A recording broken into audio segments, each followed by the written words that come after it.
Yo, Chuck.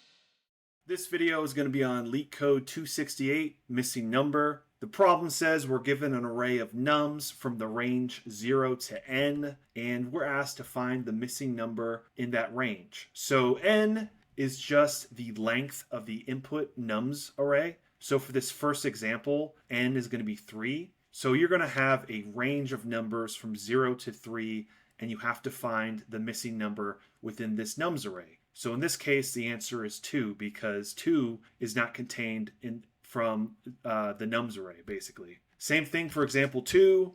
Now we have a length of 2 in our nums array, and that's going to be from 0 to 2 is our range. And you can see we are missing the 2, so also 2 is the answer here as well.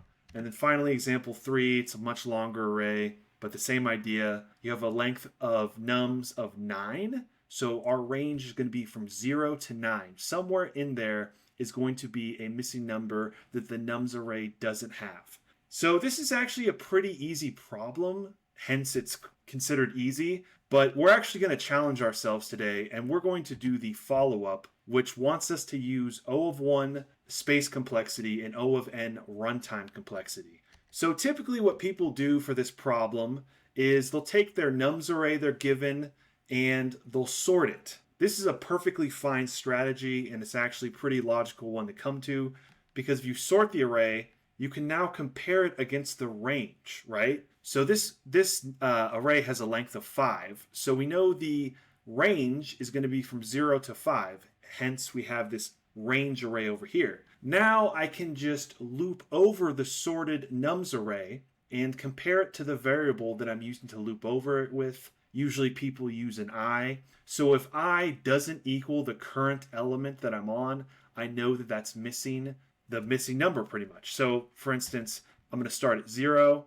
and we have a 0 in our range. That's fine. I compare these two. It's good. I get to 2, and then I compare that to the range. Oh no, these aren't compatible. They don't match. Therefore, I know 1 is the missing number, and I would return 1.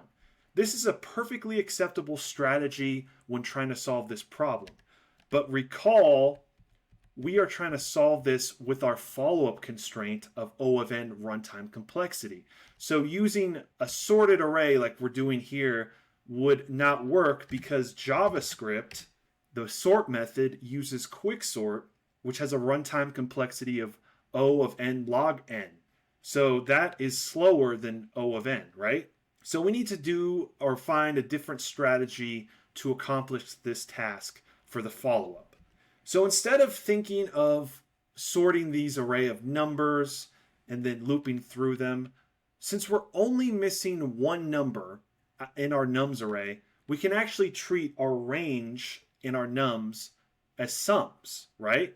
So if I sum up the range, I'll get a value of 15. And if I sum up nums, I get a value of 14.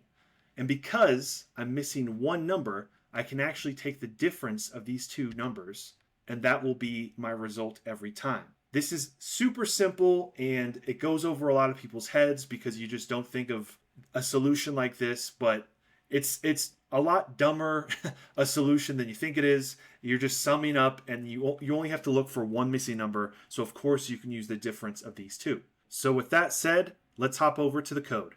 All right, here we are in our code editor, and you can see I've got a missing number function that's taking that array of numbers we're talking about. So we know we're looking for a missing 1, but we're going to use the sums of the range and the nums array to find the answer. So first, let's make a variable called sum.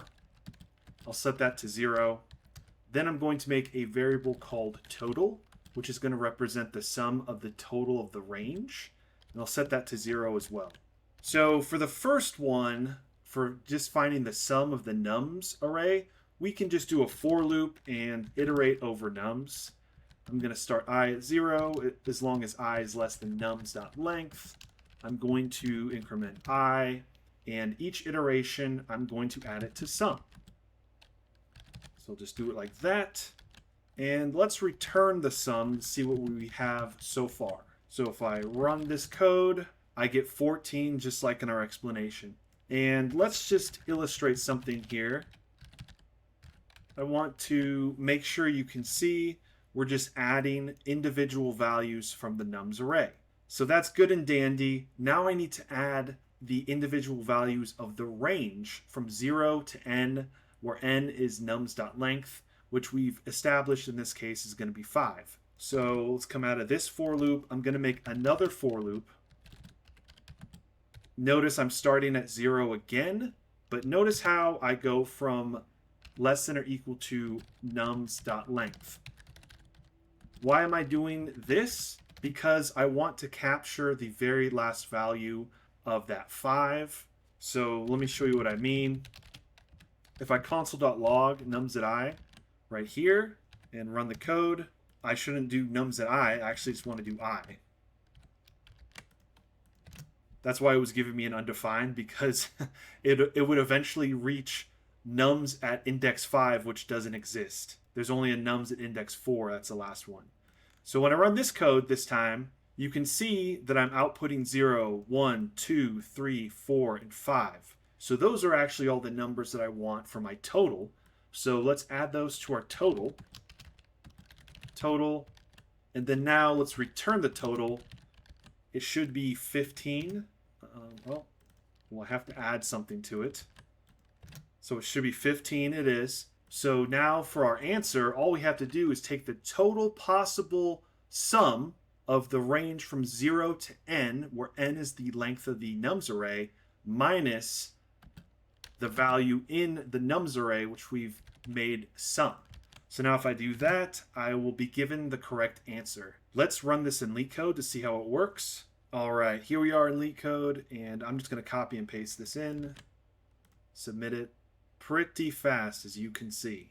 So I hope you guys enjoyed this video. Make sure to like and subscribe, and I will see you in the next one.